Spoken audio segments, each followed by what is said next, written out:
Hello and welcome to Thursday's Total Soccer Show. I am Daryl Grove and I'm joined by a man who'd be a champion on any continent. It's Taylor Rockwell. Hello. Hello, I appreciate that. Always kind words from you. Thank you, buddy. And the continents, or at least the confederations we'll be covering today, are the UEFA Champions League and the CONCACAF Champions League. We'll be talking about 2 cities and 1 FC. So just 2 continents then? Maybe not all continents? Yeah, Is that what we're not even all of the continent. I feel confident that I could get a result in Antarctica. You versus the Penguins. Yeah, and whatever scientific researchers are down there at any given moment. Yeah, I feel fine with that. Yeah, those science nerds. You could take them. Although, as we've learned, there are people who are very good at playing in the snow. Oh, yes, more on that later. All right, should we do this in chronological order? Sure. We'll start with the events of Tuesday afternoon, US Eastern Time. Leicester City overturned that 2-1 deficit to Sevilla. They're at home. They're at the King Power Stadium. They win 2-0. Leicester City are in the quarterfinals of the Champions League. It's insane. It really is. And it's not like even a Shakespearean, not tragedy. Well done, first of all, because, Craigie Shakespeare. Yeah. Is it Craig Shakespeare? Yep, I think Craigie it is, Shakes. Yeah. Craigie Shakes. And it's fun. I don't even want to go into the whole, can you believe a Cinderella story of a club? But it really is fun just when you're watching them play in the Champions League to have that, they were, way back there, 3 years ago. And just to have that moment and then to watch the fans react, it makes it that much more fun. Well, to me, the interesting thing of how they pulled this off is Leicester City in the Champions League played the same way that Leicester City won the Premier League, right? This was their actual Premier League winning 11, with the only substitution being someone's asked the waiter, can you remove the N'Golo Kanté and put in an Ndidi for I don't think anyone asked for the Kanté to be removed. An outside party said, I would like to buy that food off of their table. So, it's more like the waiter said, actually, I'm sorry, we're all out of N'Golo Kanté, but will Ndidi do?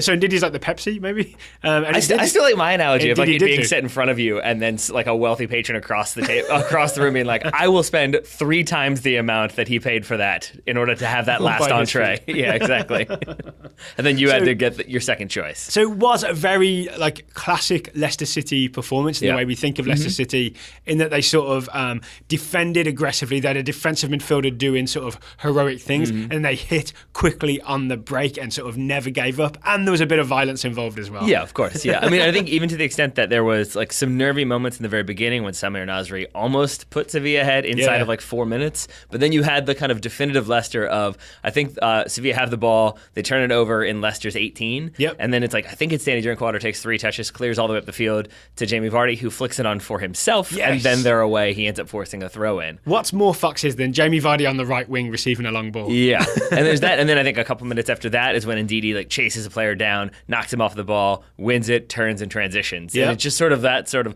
long ball combined with winning the ball back through feistiness and playing that hard-fought soccer. That's what we've come to expect from Leicester. And a sort of an unexpected goal from Wesley Morgan. Yeah. So this is how Leicester takes unexpected in a variety of ways. Is it? It's Vardy is taken down by Iborra, I believe, the Sevilla defensive midfielder. The resulting free kick is great service from Riyad Mahrez. Yep. So if we're going with my thesis of this is classic Leicester City, can't argue with that. And then Wesley Morgan scores at the far post. He has no idea what just happened. Yeah, so you can add in. So now we've got that long ball, that direct approach, the physical midfield, the free kick, and kind of striking ability of Riyad Mahrez, and a sprinkling of luck. Because I think everybody kind of challenges for it, and it's a really strange situation because on the slow motion replay, we paused it and did frame by frame. Yeah. And it reminds me of little kids trying to head the ball because everybody seems to have their eyes closed and it's a lot of scrambling and nobody seems to want to be the one to make contact. And everybody just misses it. They either jump too early or too late. Yeah. Including Wesley Morgan, except that he has, I think, no idea where the ball is, but he puts his head in, but he does that weird, the only way I can head it, because it's at chest level, is to duck my head down. So he takes his eye off the ball.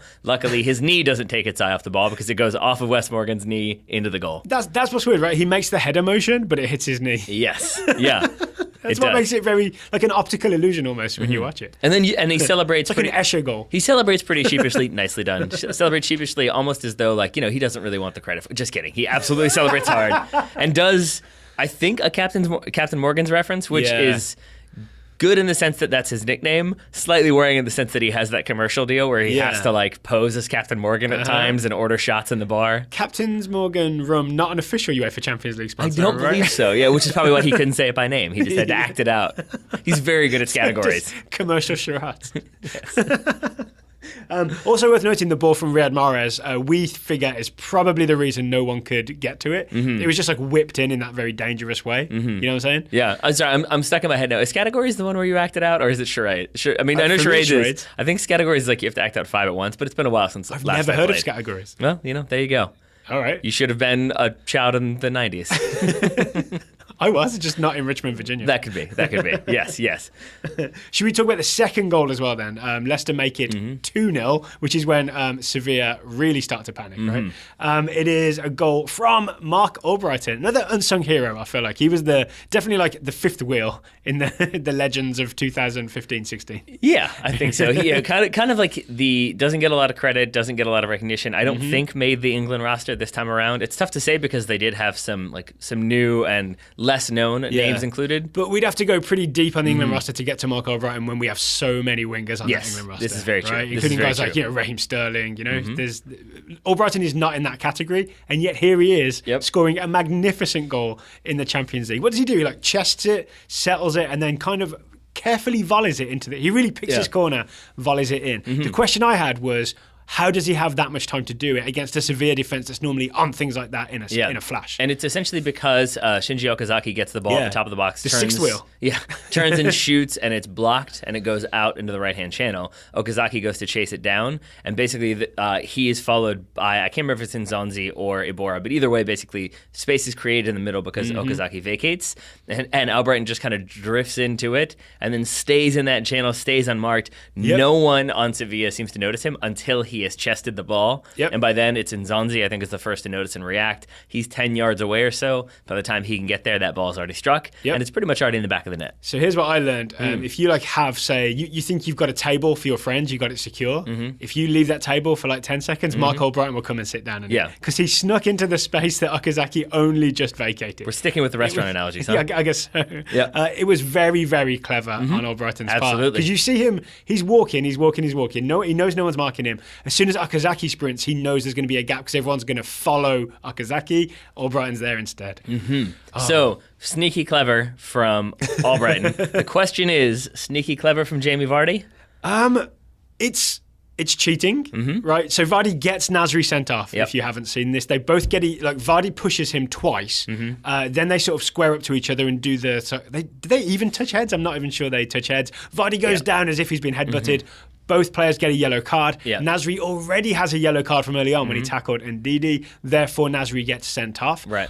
Are you convinced that Vardy planned this all along? Is this him being, I'll trade you my yellow card for your yellow card and you can't afford the second one? I think he's okay with trading yellow cards. Is that his plan, or is he just kind of being Jamie Vardy? I think he's kind of being Jamie Vardy. I don't think it was, I forget what the game was where we had the speculation that it was Caleb Porter maybe was telling the Timbers Jelle Van Damme is going to step aggressively, be prepared for it. That was, I think, maybe your theory. I would say I don't think the Foxes went at halftime and they're here's what we do. We get Nasri sent off. But I think Jamie Vardy... I saw some people writing that he's learned from Diego Costa. I think that's a bit generous, but I think he knows how to get under people's skin. Costa always walks the line enough and it benefits his team in the end, right? Even though he ends up the villain, his team benefits usually. I will say I don't think that he's looking the whole half to get Samir Nasri sent off. I think in this instance, he knows what he's doing. And the reason why is because you said he shoves him twice and then they go heads up. But with Sevilla attacking, it's at the top of Leicester's box. It's a dangerous spot to be doing that. But I would also say, you're absolutely right on that, but I would also say what happens is Sevilla are in possession. And it's when Nasri moves across Vardy gives him a little shove of the shoulder, and then Nasri turns and looks at him and turns back, and Vardy shoves him again, and that's what makes Nasri turn around. And so I think there's maybe Vardy has an under the skin sensor, and he sees Nasri look at him, and he's oh, I got him. I got him on the hook now. Gives him a little shove, knows he's going to turn around and square up, and then knows that Nasri maybe is going to lean in a little bit too much. Definitely simulates. There's definitely not that much contact, but I think the referee, I'm going to say gets it right because Nasri stops play, gets in the face of Jamie Vardy. It's a Champions League knockout round game. There's lots of emotions. Things are running high. You want to keep things cool. Maybe you have to police a little bit, and that requires 2 yellow cards. Oh dear. So Nasri's comments afterwards. So Nasri is sent off. It takes him a long time to leave the field because I think he's trying to take one last swipe at maybe getting Vardy sent off. I think he's absolutely trying to get Jamie Vardy to respond. I think the Leicester players, number one, knew that that's what he was trying to do, and number two, knew that maybe Jamie Vardy would take the bait because they're aggressively trying to keep them apart. Yeah, it's what Danny Simpson ends up with. Yeah, he jumps in between and then takes Jamie Vardy off and like arms around him huddle as I think Slimani and Mahrez try to calm down Nasri, which is strange. That I think the Sevilla players, number one, a little bit frustrated. Number two, kind of don't want to get involved for fear of stirring things up further. And number three are sort of like, get off the field. Like, we get it, you're upset, but time is a ticking. And get off the field without getting our guy sent off, please. If possible. So afterwards, Nasri, there was that great footage of him watching the rest of the game in the hallway on a little tiny monitor and chair, on the naughty chair, I guess he was on. He had a comment afterwards that the English press would be calling him would be calling Vardy a cheat if he was a foreigner, but he's kind of weirdly being praised as part of Leicester progressing to the quarterfinals. And I think I agree with Nasri on this. I don't agree that he's being praised. I agree that it's being overlooked. And even the announcers, when they saw it, there wasn't he makes a lot of it, because he absolutely makes a lot of it. I think he could have just stood right there. This is the equivalent of the Ronaldo wink after he gets Rooney sent off. Yeah, basically. Because you can see, even like from the reverse angle, when Vardy goes down, you can see Nasri be like, what, for that? Like, come on. Like, I thought you were this hard guy. And so I think like the press, even in that situation, were sort of like, oh, you know what Vardy's going to do? He's going to try to wind you up, and Samir Nasri fell for it. And when you phrase it like that, you're not excusing it, but at the same time, you're kind of excusing it. Yeah, I agree with that. I'd also say more credit for this goes to Ndidi as well, because we went back and we found Nasri's first yellow card in the first half, and the reason it happens 18 minutes in, 18 minutes, is that? So Nasri's dribbling. Indeed, he does some great defensive midfield work, as he did throughout the game. He kind of like steps across Nasri and relieves him of the ball. And as he turns, Nasri, just in sort of frustration, it's not a tackle, is it? It's just a retaliatory swipe at Ndidi's ankles. Right? That gets him the first yellow card. And that primes him for the Vardy fake headbutt. And I would say, see, that's the key. I absolutely agree with that, is that I think if you're the referee and you see that sequence occur in the 18th minute, that it does absolutely look like Nasri's frustrated that he's lost the ball, that a big guy has come in and knocked him off, takes a little bit of a swing. You could argue maybe he's trying to get the ball, but I don't think he is. He's not even close. He just wants to kick him in the ankles. So I think if you're the referee and you see that, that strikes you as a retaliatory gesture, a retaliatory act. So then later on, when you see Vardy give him a shove, and all of a sudden he squares up and Vardy backs up as though he's been, shot, I think the referee might think, oh, well, there is prior, and this is kind of what I know about Samir Nasri. He does kind of do these things, even if you're supposed to let that stuff go. Not to dwell on this too much, but the weird thing is, if it had been an actual headbutt that sent Vardy down, it's a straight red. But it's actually 2 yellows, right? So it's more for something in between. I think it's more for just like the squabbling at, like in the middle of play, and it looks like both of them have lost what they're trying to do in the game, which is play soccer, and instead it becomes about like a physical standoff. And I think if you're the referee, maybe you're trying to just kind of calm that down a little bit before it goes too far. All right, before we move on, we should also address the idea that Sevilla nearly pulled this off. They sure did. So they won a penalty kick in around about the 88th minute. 80th minute, sorry. And Zonzi steps up, and given the situation, this is a weak penalty kick. Oh, yeah. I mean, it felt very much like, oh, this is the end of it. Like, it felt like they were going to get that one. And then, I mean, at the very least, that it's going to send it to extra time. And then who knows what will happen from there. And instead, it's an Nzonzi penalty on the ground, which is what you want, but it's maybe a yard to Kasper Schmeichel's left, and it's not hit very, very with much pace. And it's telegraphed, right? His hips are sort of open towards that corner, so Kasper Schmeichel knows where he's going, right? Yeah, I mean, the only way you score that is to put it right in the corner and hit it hard and fast, so that even if he knows, he can't get there in time. And I would say that the biggest indicator that he reads it is that if you watch the slow motion, like even just before Nzonzi is striking the ball, Schmeichel is already going down. Like, he's already diving to his left, and he doesn't even overdive too much the way you would expect. Like, oh, he's definitely going to try to put this in the side netting, so I'm going to go full stretch. And then we've seen it before, that kind of like kick save with the feet. Like, he definitely saves it with his hands first, then it goes off his legs and spills out and is cleared. Then Wes Morgan hugs him while the ball's still in play. So, I mean, it's absolutely read by Kasper Schmeichel, who does his father, who's in attendance, proud. He looked like he won a bet, right? Schmeichel looked like he was taking money from the guy next to him. Because he shook the guy's hand, but the camera was shaking, because I guess the ground was shaking. And so it looks like he's sort of being like, pay up, sucker. I told you we'd save it. So Leicester City are the only English team through to the Champions League quarterfinals this time. We'll talk about Man City in a moment. They're also, I believe, now it's set a record that the Premier League has the biggest variety of teams have made it through to the Champions League quarterfinals. I believe so. Which I think I've argued for a while that this is both the strength and the weakness of the Champions League for English teams, right? Which is that you don't get these teams with lots of experience constantly making it, getting savvy about how to get through. Yeah. Right? I mean, that's the positive. No Chelsea in the Champions League this year, for example. Yeah, that's one way to look at it. And I think, not even saying that you're like cheerleading for the English, but then there's I'm a little bit. I'm at least making excuses for what people see as the downturn in Premier League performance in the Champions League. But I want to say that only like 5 or 6 teams, English teams since 2011, have like made it to this point in the Champions League. Right. Or compare that with there are 3 from Spain still alive right now. Speaking of that, Atletico Madrid knocked out Bayer Leverkusen, club of Chicharito. And I was reading last night that I think for the first time in I don't know how many years, there are 0 Mexican players in the final 8 of the Champions League. Because Chicharito would have been there. Yeah, and instead you have a Jamaican in the form of Wes Morgan, first Jamaican to score in the Champions League. And an American. She can't Raheem Sterling, as George Gracie pointed out on the Gomez. And Christian Pulisic. You have an American in there too. Yeah. So CONCACAF still represented, just probably not in the way El Tri fans would have liked. Oh, so America beats Mexico in the UEFA Champions League this year. Oh, believe me, I tried to scour for anybody who had like dual nationality, so I could say like, there are 2 Americans still and no Mexicans. 2-0. Why is that a familiar number? But I couldn't make it work.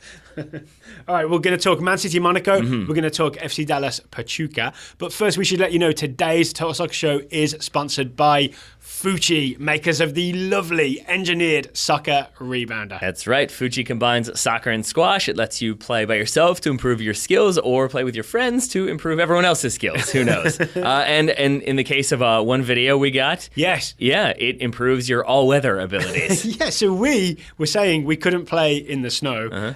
Chris Myers and friend proved us wrong. That's right. Chris Myers bought a FUTCHI after hearing about it on Total Soccer Show, took a video of himself and an unnamed friend playing in the snow in Connecticut, I believe, after the recent crazy snowstorm. That is commitment. That is incredible. And these guys have it set up. It is like white out everywhere. The ground seems rock solid, right? And yet they managed to get a good long rally going. I was I'm going to say 60% impressed, 40% jealous. Oh yeah, I think that's about what I wrote back. That it made us look like completely non-skilled players because we couldn't keep that ball alive for nearly as long in normal conditions. Unless this was like take 100. That could be. I'll also say that I think there's some gamesmanship here from Chris Myers because he fails to identify who is whom in that video. Oh, okay. So maybe he didn't want to do that because maybe the unnamed friend is the one who wins and Chris Myers just wants to keep it vague as to who pulled off the victory.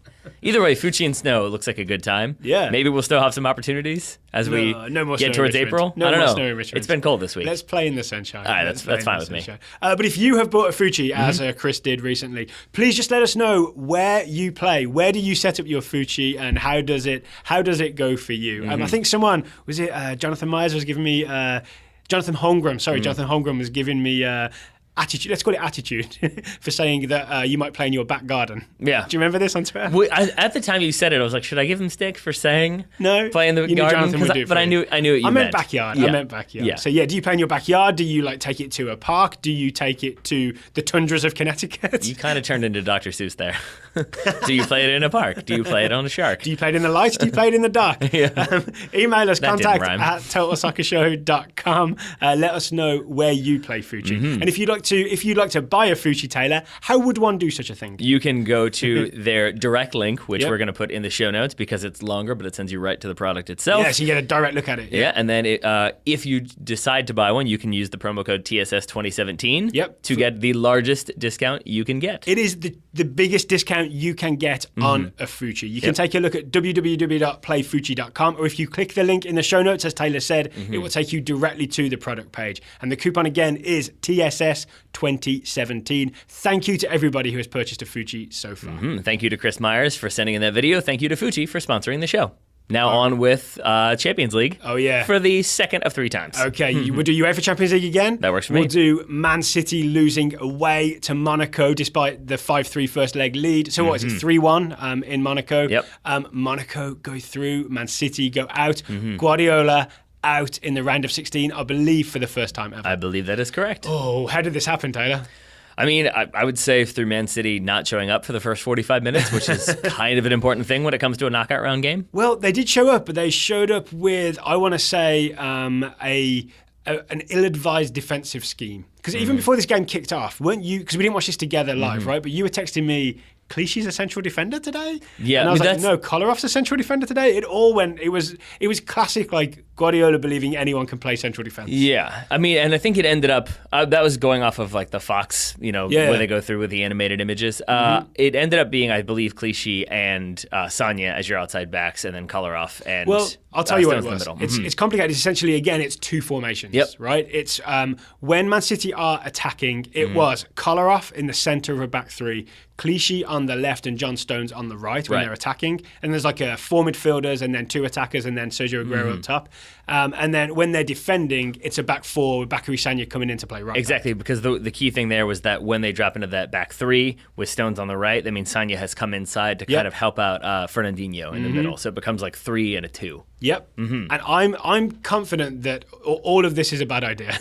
Yeah, I think so. Or at least it's an idea that sort of, it's a plan that isn't fully fleshed out, and the Man City aren't fluent enough with it yet to make it work all the time. See, I don't know if I agree with that because, I mean, the scoreline says otherwise. I mean, yeah, but my point is that this is something we've seen them do consistently. I feel like a couple different times when we've been watching them. I think you said, like, oh, they're doing the Philip Lahm thing where he's coming inside, or David Alaba where he's coming inside. Yeah. And it seems like Pep Guardiola is still trying to figure that out. They're still trying to play short. So we've seen them do it before. So I don't take issue with the fact that they didn't execute, but I don't think it's something that they just kind of drew up, because he is famous for that, Guardiola, of it's a big game, we're going to try something completely different and try to throw them off completely. It felt like, and this is why I say they didn't show up, it felt like stuff we've seen Man City do before. They just kind of didn't execute for the first 45 minutes. And I honestly think that you can do it with Philip Lahm and David Alaba, who are just these incredible top-level players. Like Bakary Sagna is a fine player, but he's not someone who I think, he could play anywhere. Yeah. He can play centre midfield and right back in the same game and do them both, and everything will be fine. Whereas I do think that about Alaba and about Philip Lahm. Yeah, which is why. I don't think Kolarov can play centre back. I don't. Yeah. You know what I'm saying? Yeah, which is why, to your point, like when I saw that back four, if it were Bayern and it was like Philip Lahm and David Alaba are center backs, I'd be like, okay, that seems weird, but but they they're very good, so maybe they're figure trying something crazy where they're gonna like start inside and then sprint outside really fast. It'll be some weird transition wide. But with that City back four, none of them really inspire so much confidence. Don't get me wrong, they're all very good players, but none of them are at that level where you trust them to execute two different game plans, for example, in a high-pressure game away from home. And so you saw Man City run into trouble. It's just like a minute before the first goal is scored, and I believe it's they've gone into this 3 at the back and everybody's pushed forward formation. They're trying to play out through Fernandinho, I believe, and he tries to dribble away. Is tackled immediately when Monaco start pressing. Right, and that's by Germain, who I think is also their captain. And I only want to bring him up because he is definitely doing that sort of work like Coleman for FC Dallas. We'll talk about him later. It's that sort of like he's playing up top, he's in an attacking role. He doesn't get on the score sheet, but there's so much work that Germain is doing that really is key to what Monaco execute. And in this situation, we've seen like PSG in their first leg against Barcelona.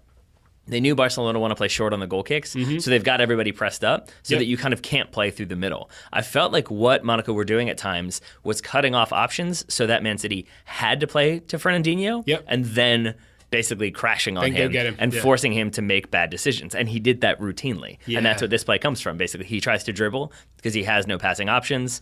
In comes Germain, who slide tackles, puts the ball away. Monaco transition, and it leads to a corner kick, I think. Yeah, and then there's a bit of pressure, and this is what ends. I can't remember who scores it. I'm sorry. I'm hoping you have the notes in front of you. It leads to the first Monaco goal. Mbappe, of course. Yep. Monsieur Mbappe. In the TSS Scouting Network. Yes, he is, and we're getting great reports on him. That we have. Second goal. It's Fabinho. It's Fabinho. Yeah. Talk me through this one. I'm having a memory block here. So, I mean, this is essentially, it's another one where Man City do get through Monaco. They're on the break. I think Subasic, who it is, basically, it gets slide tackled again. He clears the ball. It comes to midfield. And then it's another quick transition from Monaco. They move the ball really quickly, basically kind of stretch Man City, pull people apart. John Stones ends up on like the far touchline. Yes. And because of there's all these kind of numbers all out of position, it leaves basically Fabinho wide open in the middle to just knock the ball home. And is this the one where Raheem Sterling is not tracking? Absolutely it is. Absolutely. Like to a ridiculous degree. Because to his credit, at first it is a transition and he is on the far side. He's marking his man. But then he slowly comes inside to the point where when Monaco are held up and they have to start passing the ball around and pulling City out a little bit, Raheem Sterling is essentially touching Fabinho. Like, it's very clear that that's who he's supposed to be marking. And then within a second, he's let Fabinho get goal side. And within 3 seconds, he's just kind of stood at the top of the box as Fabinho drifts in and finishes. And then Raheem Sterling does that sort of like, somebody should have marked him right. Walk away quickly before anyone notices that it was me. So I would put this down too. Again, this weird like formational fluidity can lead to, when you get countered on, no one's in the right place to begin with, and everyone's trying to scramble to get back in the right shape, and it doesn't quite work out. And I think when you have like John Stones over at the right back position, and you have Raheem Sterling doing some like essentially the work of a central defensive midfielder, and doing it incorrectly because it's not his. That's not his job. That's not what he's sort of practiced at doing. Absolutely. And I think another, like, that's definitely like part one, and part two would be that when you don't have anybody who has the confidence and the familiarity to say, like, this is what we're supposed to be doing, it leads to situations like Raheem Sterling kind of marking Fabinho, but not being sure if that's his man, but not doing it aggressively. Whereas if you have a dedicated center back who's there the whole time, who's screaming at you, get goal side, then you'll do that and you'll stay with them. But because you do have that sort of uncertainty, everyone trying to do everything, no one is able to do anything like 100%, and that's how you get 2-0 down before halftime. And at that point, Man City were going out, right? They'd be going out on away goals. They come out firing in the second half. They have a couple of chances. I think Sané scores off a great bit of work from Raheem Sterling. And I know you didn't watch this one live, but at halftime, basically, we started to get a little bit of analysis from the studio because I watched this online. Fox Sports? Yeah. So I didn't have the full like 8 million Heineken commercials and cut to the studio and cut back to Heineken and cut back to the studio. So I watched just highlights of the goals happening and all the key plays. Then they cut to the tunnel. And Monaco's is like you basically have to come upstairs to get out onto the field. Monaco players were there at least 3 minutes before the City team even came out. Like, to the extent that most of the Monaco players were already out except for the 11 that were going to start the second half. Like, the coach was already out, reserves are already out, and then City came out. So you definitely got the impression, and they came out looking like their hair was blown back a little bit. Like, they had gotten screamed at for a longer than allowed period of time at halftime. All right, so Raheem Sterling, great cut inside and shot. It's saved, but Sané is there at the far post to tap it in. And right now, then, Manchester City are going through and all is good. But then they try to, A, zonal mark against a free kick that's been served in from the right.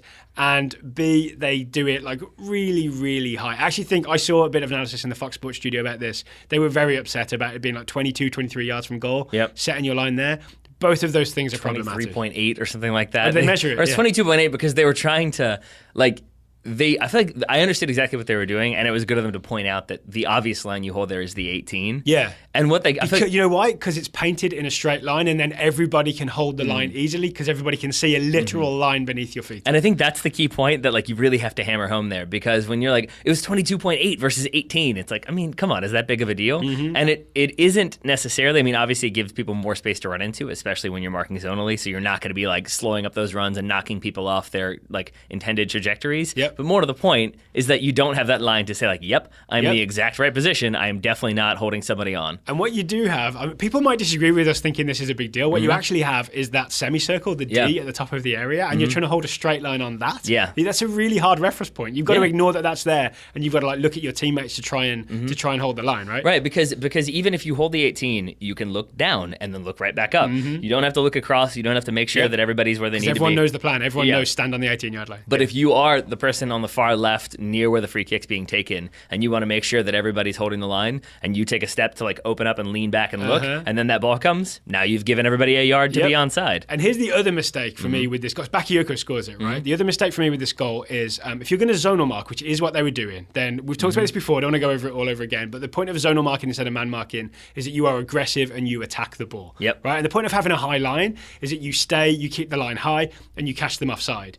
Instead, when this free kick is about to come in, all the Man City players drop with the Monaco players. So now they're all running backwards, which means they can't attack the ball because you're running backwards. They're not catching anyone offside because they're all running backwards. So the whole plan is just gone. And that's why the ball floats over all the Man City players. No one is in a good spot to jump at it. I think Kolarov tries, but he's nowhere near connecting with it. And instead, it's Bakayoko who is in space to head it past Caballero.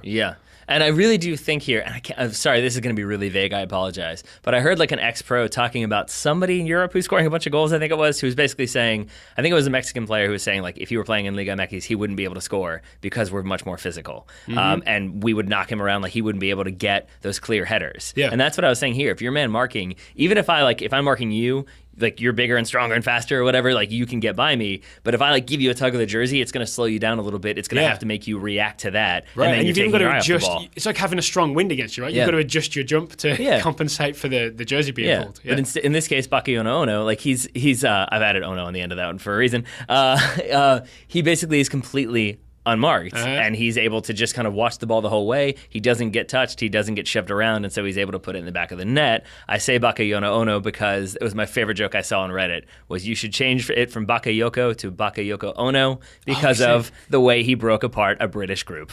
Oh, that's great. Yep. That's a great tweet. It is. Thank you, Reddit, for that. Yep. I was Reddit. Okay. Yeah. So you actually, I remember you tweeting throughout this game, or towards the end of this game, Bakayoko is going to cost someone an awful lot of money this summer. What were you so impressed with Bakayoko? I'll say he was very noticeable when I saw him, and not just because of his bleach blonde hair and nice beard. Yeah. He seemed to run the game. Well, he's very like representative of what I guess Monaco have become, which is they've gone away from that signing the huge names for a lot of money and trying to compete with PSG that way, to signing young, very exciting players like Mbappe, who's 18 or 19. Bakayoko is 22, I think. Okay. Very young, but very big. He's like 6'1", 6 foot. Against Man City, that stands out because they tend to be smaller. Yeah. So I know people were talking about how he's like, look how giant he is. How are you going to leave the biggest guy on the field unmarked? He's just regular big. He's just regular big. Compared to David Silva. But it's his physicality. He has that kind of Paul Pogba ability to step across a player and just completely hip check them out of the way and then drive away with pace. Which different game, that's what Ndidi did to Nasri. But it's that kind of thing we're talking about, right? And then what we were talking about with that slide tackle from Jermaine on Fernandinho, it's a loose ball that falls to Bakayoko, who one time splits two players into the path, and that's what leads to like a very good shooting chance for Monaco. That's the Schmeichel save that leads to a corner,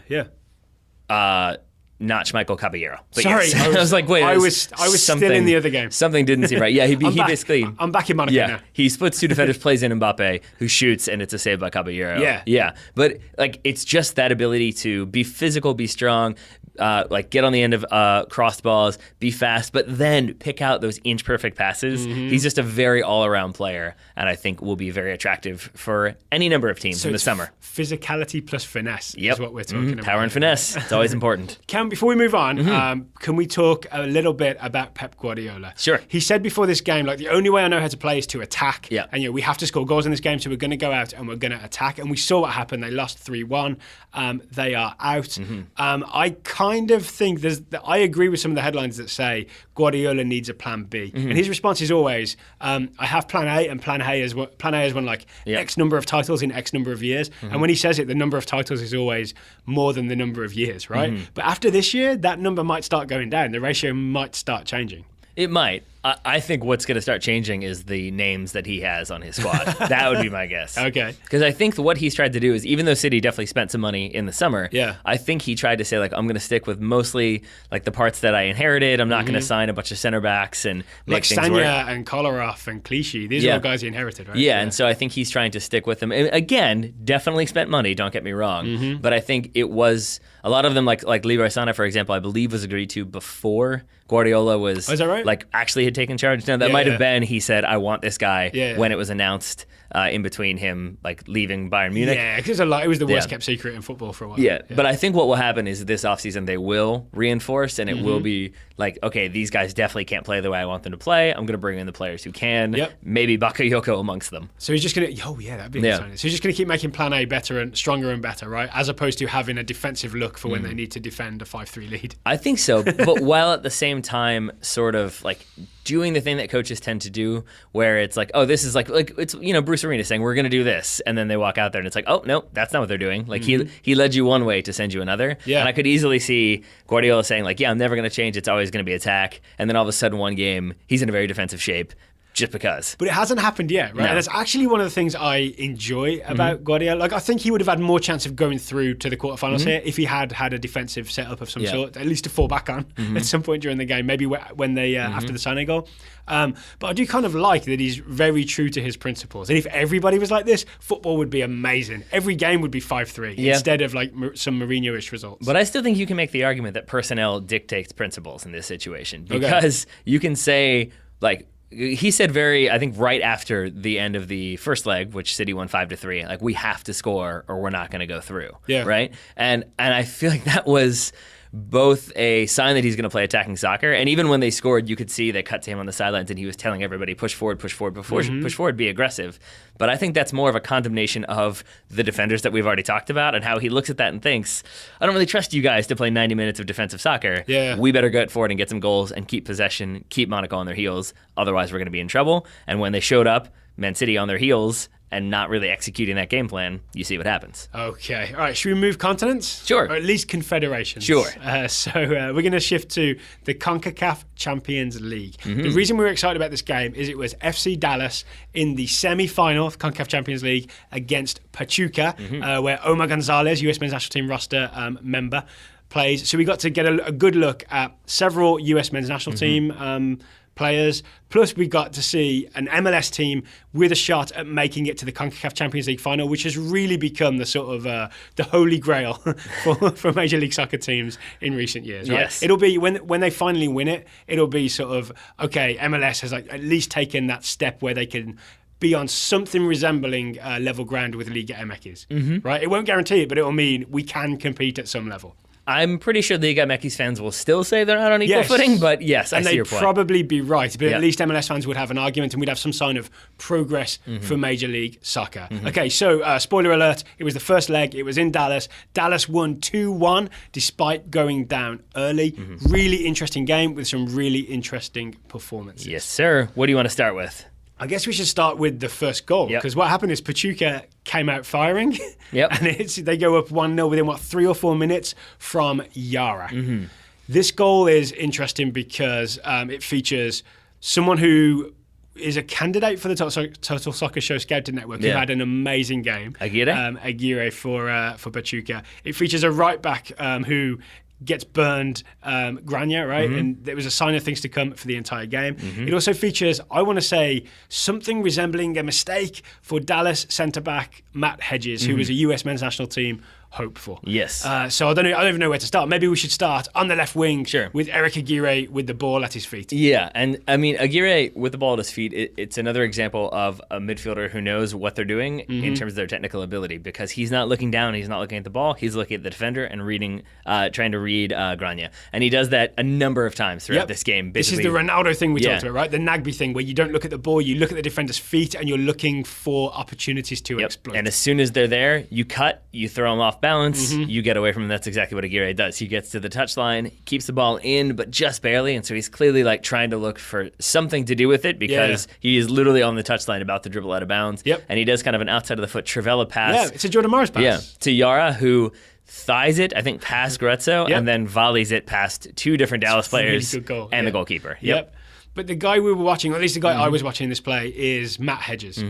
So the interesting thing, when you're a defender, sometimes you have to make the impossible choice. Because when your right back gets beaten by a very talented 20-year-old Mexican winger, and you're the right centre back, you have to decide: do I stick with the striker I'm marking, Yara, or do I go over and cover the space that has been left open by Grana's mistake? Grana ends up basically on the floor, right? He trips over. Aguirre's that good. What Hedges does is he tries to split the difference, right? And go a little bit towards Aguirre, but also try and block the angle towards Yara. And I think maybe there's a level he's been playing at, maybe in Major League Soccer, where what he did is enough to block off the angle. What Aguirre does with the outside of his foot is kind of a bit of magic. Because it's like threading the needle. Because it's a little bit of a scoop to get it to the extent that it's on Yara's thigh as opposed to his feet. If it's on his feet, maybe it gets intercepted or cut out. And so I think you're absolutely right that Hedges doesn't want to overcommit and hedges his bets. Yeah, basically he doesn't want to overcommit and leave somebody open in the box. It was fine. I'm sure it's been made before, but I'll let it slide. And then he doesn't want to just stick with Yara and let Aguirre potentially run straight into goal. as unlikely as that seemed. So I think you're absolutely right that he doesn't necessarily do the best job of making that decision. Then when he turns and sees Yara, who's now settled and is about to volley, Hedges does this sort of like half step.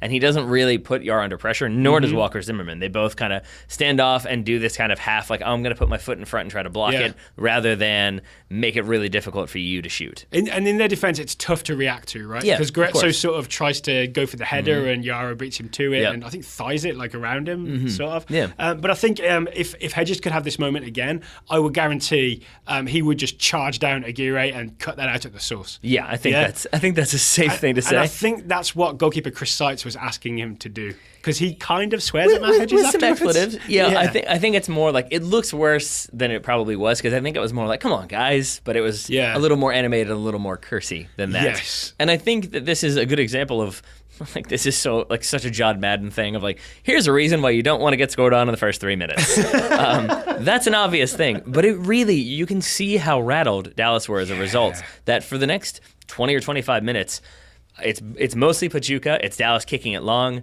not completing passes, turning it over in very simple opportunities, committing fouls when they don't need to. And you can tell it's a lot of like, oh no, this is exactly what we were trying not to do. There's a lot of FC Dallas trying to play the ball out of the back and ending up with no one to pass to, because they have this kind of, I guess this gets overused, but I want to call it like the empty bucket midfield, where it's Acosta and Goretzka together as like deeper midfielders. And then it's Coleman and Urruti up front. And there's quite a large gap right in the middle between them. Yeah. So many times where like the fullbacks are bringing the ball out, or the centre backs are bringing the ball out, or even like Acosta's got the ball, and there's just no one to pass to, because there isn't, say, a Mauro Diaz coming deep to receive the ball and make some magic happen. There's just Coleman and Urruti standing up front, hoping the ball comes towards them, and Dallas can't find a way through. Right.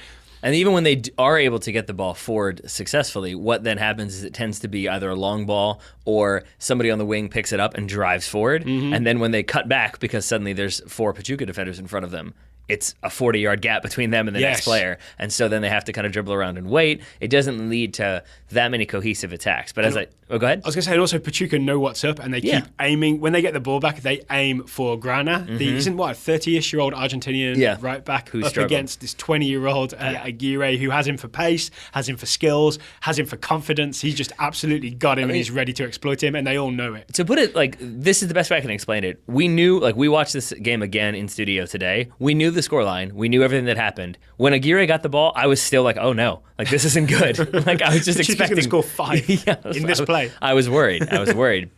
But I think FC Dallas did a very good job, though, to eventually find their footing, calm it down a little bit, and you start to see these little moments here. Like in the 27th minute, there's the situation when Kellen Acosta gets the ball about 30 yards from goal. He's relatively unmarked, and that's why Omar Gonzalez has to step and leave space in behind. And Acosta plays a really nice one-touch pass in for Coleman. Coleman, who I still want to say gets a little bit of a foul as he goes to shoot. But I guess it's one of those situations when the ball, he's already struck the ball. Even if he gets taken out, I guess the ball is gone. It still seems like it should be a foul for me, but not given. We saw a bit of a weakness. Speaking of that moment, that's one of the weaknesses in Omar Gonzalez's game, right? He loves to step and chase and thinks he can get there first. And in this case, Acosta just thought faster than him and played the ball faster than him. And I want to say, like, I want to stick with FC Dallas developing their game, because obviously the next big moment is that Urruti goal in the 44th. But while we're talking about overcommitting and Omar Gonzalez, you have to talk about Walker Zimmerman here, because we saw that a couple different times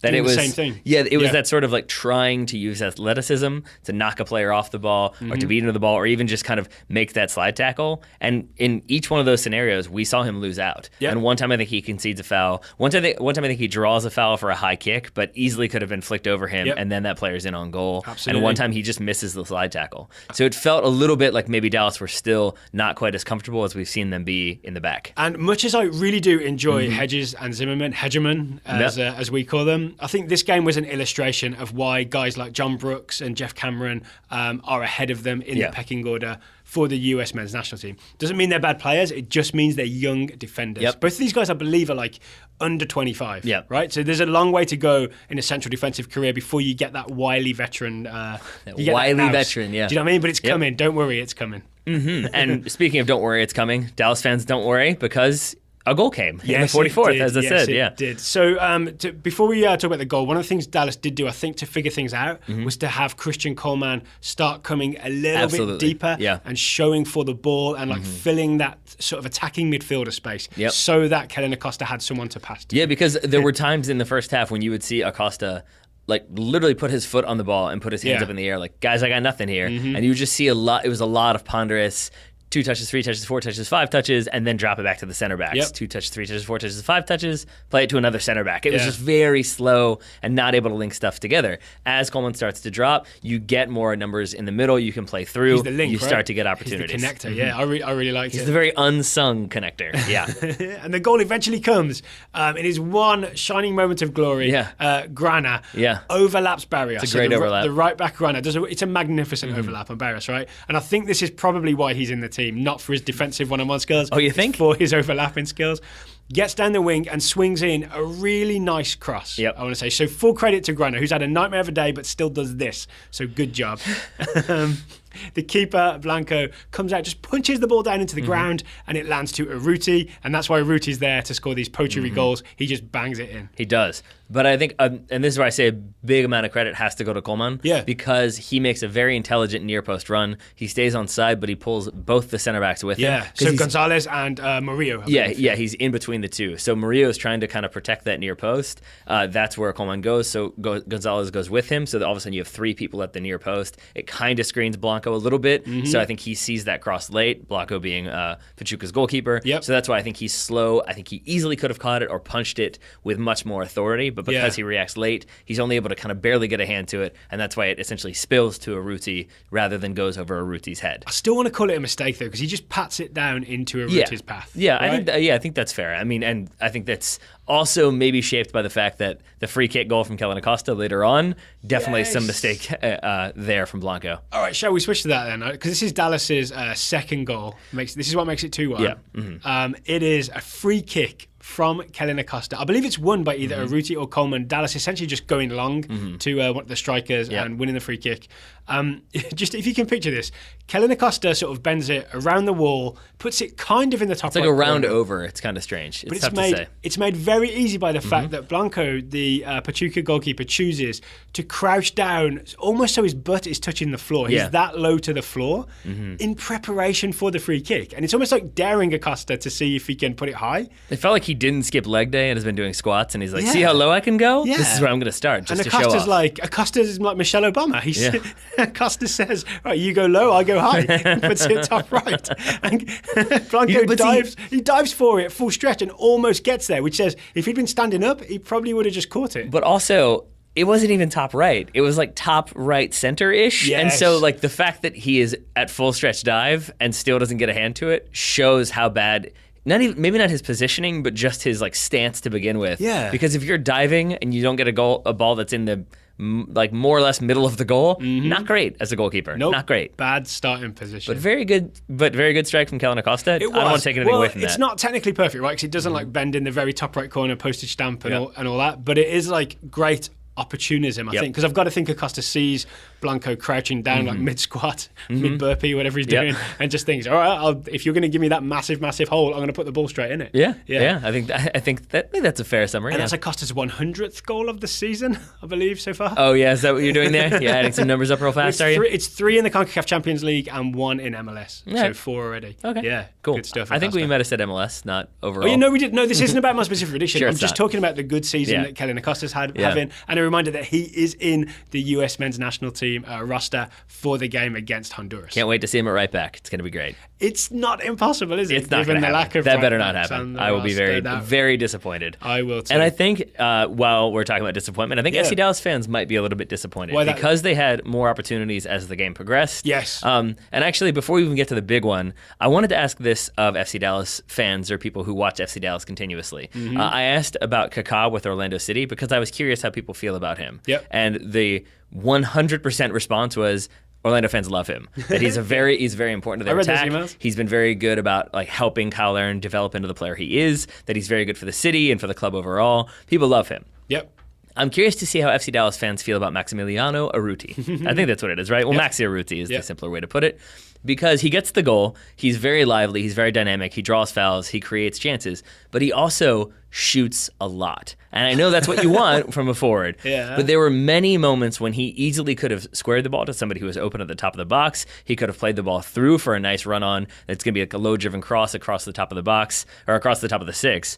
But a lot of times it seems like he gets so focused on scoring that he puts his head down and ends up shooting wide or dribbling out of bounds or shooting into an opponent. And it just makes me wonder if maybe he's more frustrating than he is exciting for FC Dallas fans. That's my read on it. I wonder. So email us, contact@totalsoccershow.com or tweet us at Total Soccer Show. FC Dallas fans, how do you feel about Max Cerruti always going for goal? And this is really one of my favorite things about being able to say, like, we are not experts when it comes to Major League Soccer. Yeah. We like it. We're starting to get more into it. We want to know more about it. Yeah. But I'm not going to be one of those people who's like, I'll tell you what I don't like about Maxi Cerruti. He's shooting it like I don't know. I can't say that with confidence. Yeah, I can say it that could this balance out. It could balance out where it's like a Jermaine Defoe thing. He shoots a lot, but he also gets a lot of goals, so people give him a pass. Yeah, exactly. Right? Yeah. So that's why I want to hear from Dallas fans. It's a net positive, or is it a net negative? Yeah, well, I guess we'll find out, hopefully.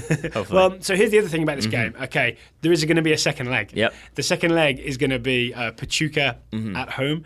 I think from what we saw in this first leg, 2-1 is a very slender lead for FC Dallas. And I've also heard Pachuca fans saying, if Hirving Lozano is back, Chucky Lozano, right? Is that what they call him? I've seen Lozano in action for the Mexican national team. He is even scarier than Aguirre, right? So if you have a scary winger on each wing, like Lozano is linked with moves to like Manchester United and really, really big teams in Europe.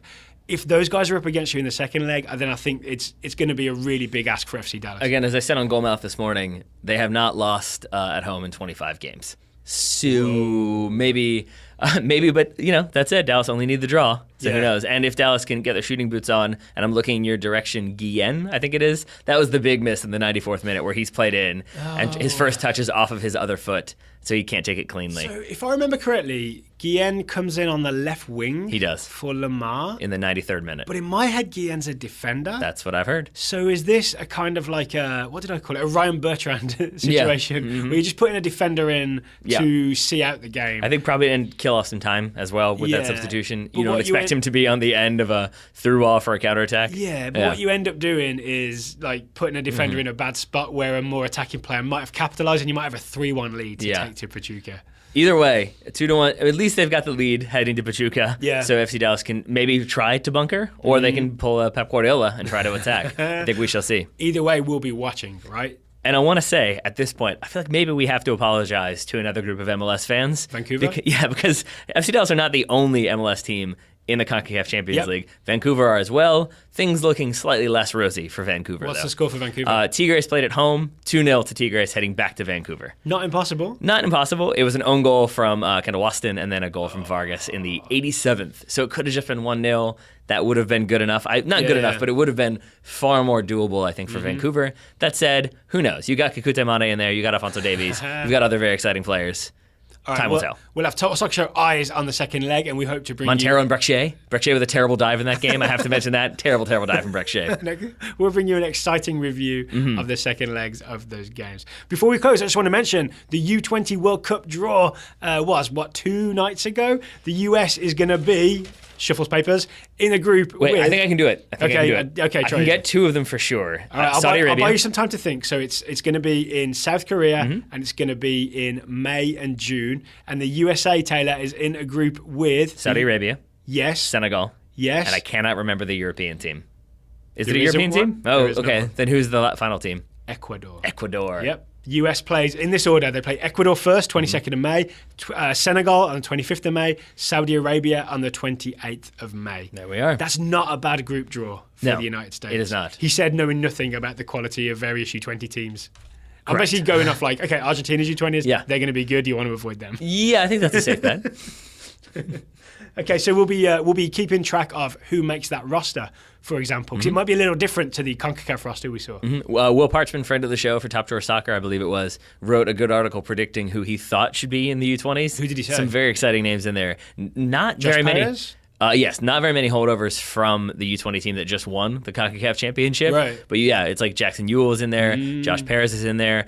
Christian Pulisic was not, but Cameron Carter-Vickers was. Yeah. So you've got a lot of those. Getting Zelalem, another one that's sort of young, exciting Zelalem is still talent. eligible? I believe he is, yeah. Wow. At least according to the Will Parchment article that I saw. I trust him. Yeah, as well you should. Weston McKennie, Haji Wright. Yep. Weston McKennie. I've actually never seen him play. I've just heard great. Well, I've seen little highlights. I've never seen like a game with Weston McKennie. Josh Gatt Jr. Oh, Josh Gatt Jr. Okay, Taylor, thank you for taking the time to talk to me today. Right back at you, buddy.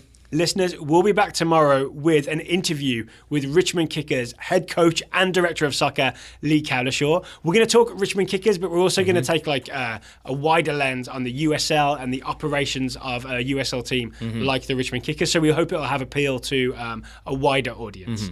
I feel like this is all a lead up to you trying to figure out why you were never offered a contract by the Richmond Kickers. My price was too high. What's your scouting plan? How do you recruit players? When you do tryouts, what do you look for? Do you look for British center backs? Does an accent help? These are the things I need to know. Should I bring my cleats on today? All right, listeners, thank you for listening, and we'll talk to you again tomorrow.